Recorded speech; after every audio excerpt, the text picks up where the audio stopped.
तो दोस्तों, आप सबका स्वागत है हमारे चैनल एम बुक समरी पर। आज हम बात करने वाले हैं द आर्ट ऑफ लेजीनेस किताब के बारे में। हम आलस्य की मानसिकता को समझने और आलस्य की मानसिकता को बेहतर करने के लिए टिप और टेक्निक्स के बारे में जानेंगे। लेखक लाइब्रेरी माइंडसेट द्वारा लिखित the art of laziness book हमें आलस्य से निकलने और अपनी प्रोडक्टिविटी बढ़ाने पर जोर देती है। ये किताब ऐसे कई रहस्यों को उजागर करती है जो हमारे कार्य सफलता के लिए जरूरी है, जैसे अपने कार्य की जिम्मेदारी लेना, मल्टीटास्किंग ना करना जैसी बहुत सी बातों को साधारण तरीके से हमारे सामने पेश करती है ताकि हम उन्हें फॉलो कर सकें। कोई भी आदत अचानक से छोड़ी और अपनाई नहीं जा सकती है, क्योंकि हर आदत हमारे मस्तिष्क में पैटर्न बनाती है और जब तक यह पैटर्न पूरी तरह धुंधले या नए नहीं बनते, तब तक हम कोई भी आदत छोड़ दिया या बना नहीं सकते। आलस्य की मानसिकता समझना। 1, अपने कार्य की 100% जिम्मेदारी लेना। दूसरों को दोष देने से हमारी समस्या हल नहीं होती है। हम चाहे जितना भी दूसरों को दोष देते रहे, इससे समस्या हल होने की जगह हमारे रिश्ते बिगड़ जाते हैं। इसलिए लेखक अपने कार्य की जिम्मेदारी स्वयं लेने पर जोर देते हैं ताकि उससे होने वाली गलतियों से हम सीख सके और आगे बढ़ सकें।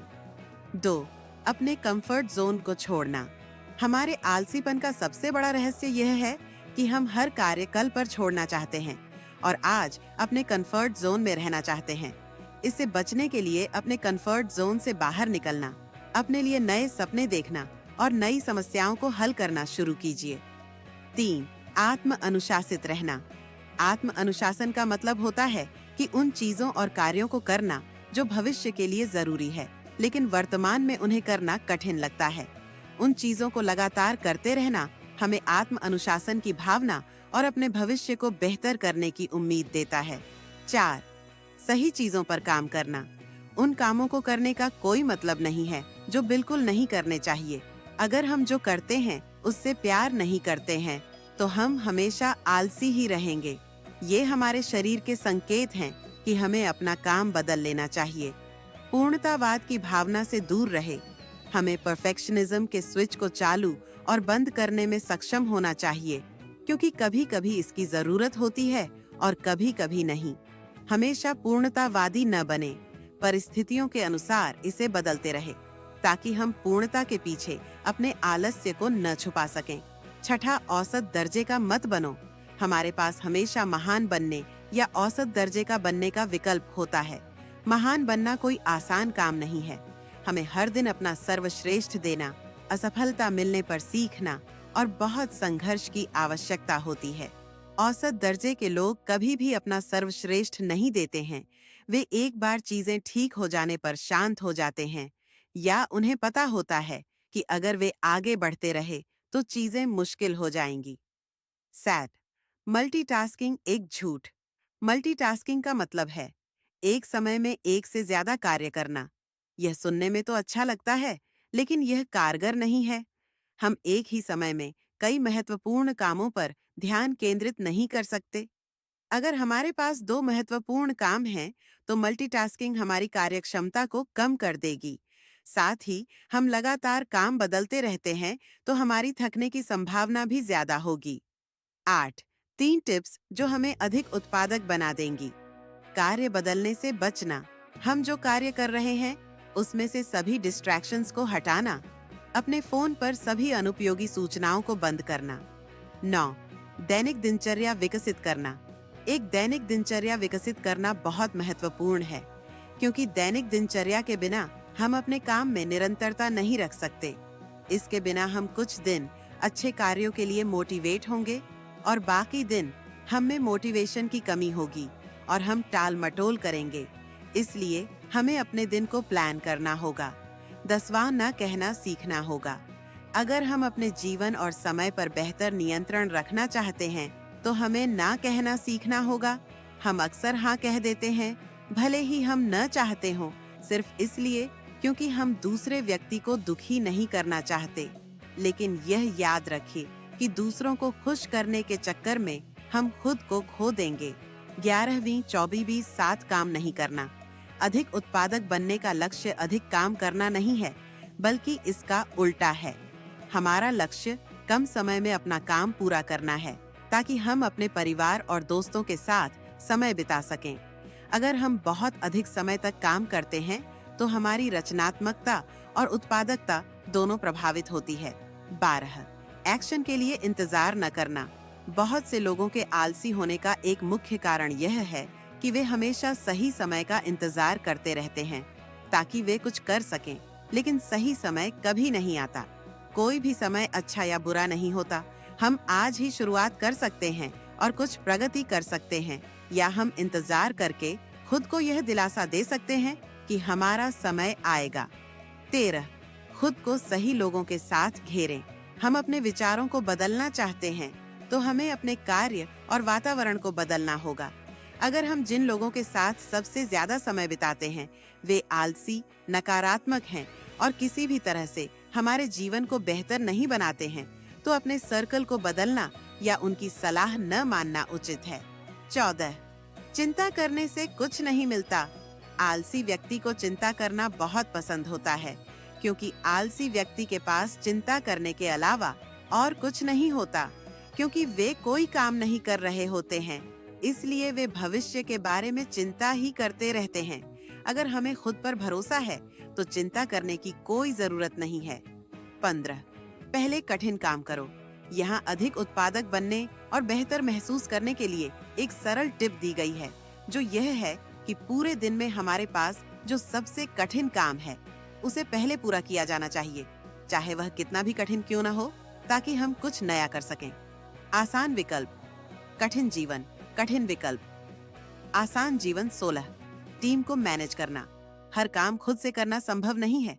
चाहे हम कोई भी तकनीक, हैक या टिप्स आजमा लें, हमारे पास खुद से सब कुछ करने के लिए पर्याप्त समय कभी नहीं होगा। कई चीजें हमारा बहुत समय ले लेती हैं, जो उतनी महत्वपूर्ण नहीं होती। उन्हें हम दूसरों को सौंप सकते हैं, ताकि हम उस समय का उपयोग उन चीजों को करने में कर सकें जो हमें करनी चाहिए। 17. किसी भी चीज को तेजी से सीखना। सिर्फ सीखने के लिए कुछ भी मत सीखो। ऐसी चीजें सीखो जो हमारी जिंदगी को बेहतर बना सकती हैं।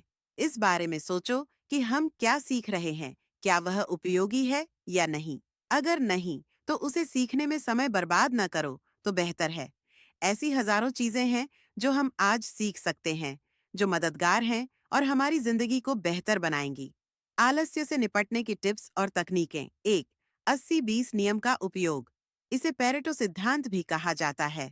इसका मतलब है कि हमारे 20% कार्य से हमारे 80% परिणाम मिलते हैं। ऐसी कई चीजें हैं जो हम हर दिन कर सकते हैं, लेकिन कुछ चीजें ऐसी हैं जो महत्वपूर्ण हैं और सबसे अधिक परिणाम लाती है, और कुछ अन्य चीजें हैं जो कम महत्वपूर्ण हैं, जिन्हें करना और न करना बराबर होता है।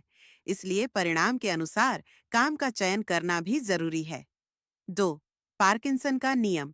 नियम का मतलब है कि काम पूरा करने के लिए समय के अनुसार तरीके ढूंढने के लिए तैयार रहना। यदि हम किसी कार्य को पूरा करने के लिए खुद को 2 घंटे देते हैं, तो इसमें 2 घंटे लगेंगे।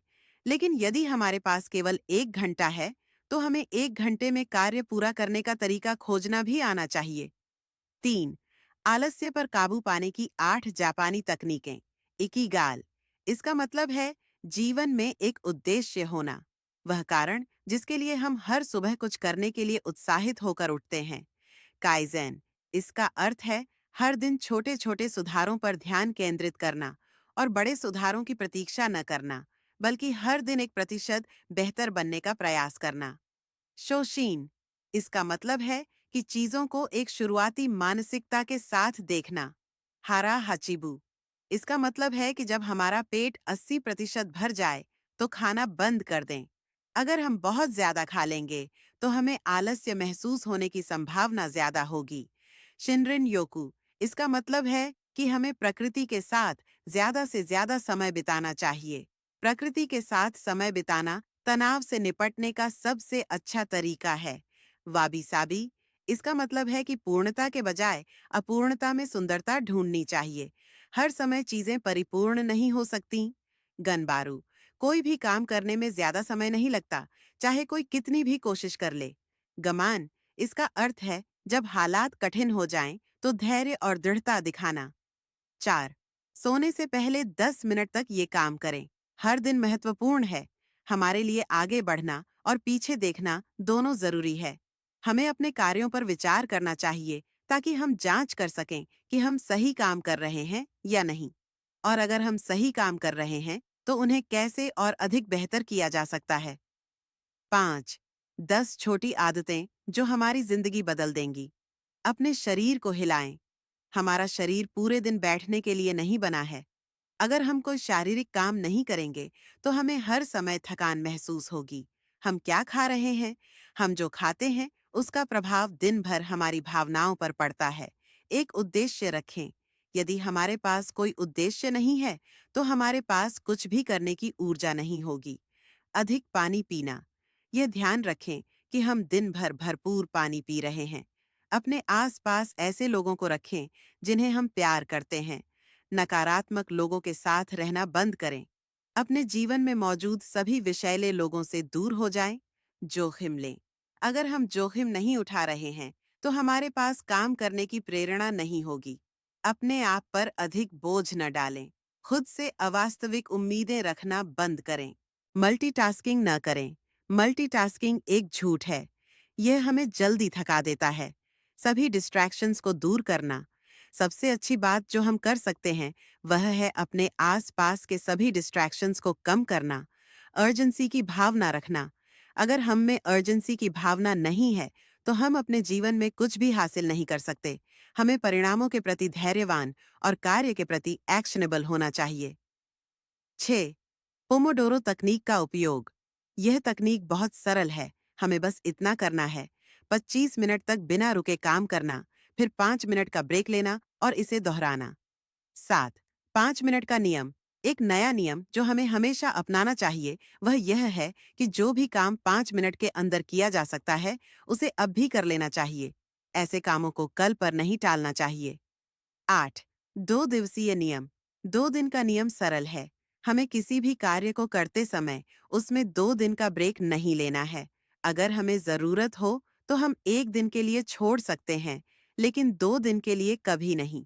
तो दोस्तों, the art of laziness book summary में हमने 2 महत्वपूर्ण बातें सीखी हैं।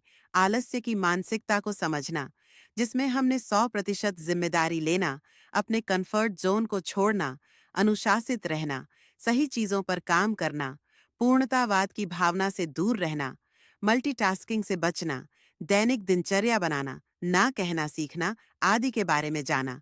आलस्य को छोड़ने और उत्पादकता बढ़ाने की कुछ टिप्स और तकनीक के बारे में जाना, जिसमें 80-20 का नियम, पार्किंसन का नियम, आलस्य को काबू करने की 8 जापानी तकनीकें आदि शामिल है। अगर यह वीडियो आपको पसंद आया हो, तो इसे लाइक करें, शेयर करें और हमारे चैनल सब्सक्राइब जरूर करें